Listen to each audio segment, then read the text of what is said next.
আজি লগৰজনী ঘৰলৈ যামেই। অ' মা, মই লগৰজনী ঘৰলৈ যাওঁ। অ' মা, মই বিয়া হোৱাতেও যোৱা নাই নহয়, এতিয়াও যাওঁ দেই। লগৰজনী বিয়া হ'ল তাতেই যাব নাপালোঁ। ভাবিছোঁ এতিয়াই এবাৰ যাই আহোঁ। ইমান দিন যে তাইক যে দেখা নাই। অ' মা, আপুনি ক'লৈনো গ'ল?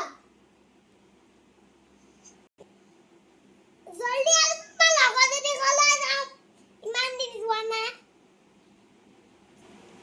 ইমানকৈ চিঞৰিনো কিয় আছা? মই বাথৰুমতহে গৈছিলোঁ। ক'লৈনো যোৱা তুমি? অ' মা, মই লগৰজনী ঘৰৰ পৰা তাই বিয়াতো যোৱা নাই যে। এতিয়া বোলে তাই ঘৰলৈ আহিছে। এতিয়া ঘৰতে এবাৰ চাই আহোঁগৈ। যোৱা যোৱা, সোনকালে আহিবা দেই, দেৰি নকৰিবা কিন্তু।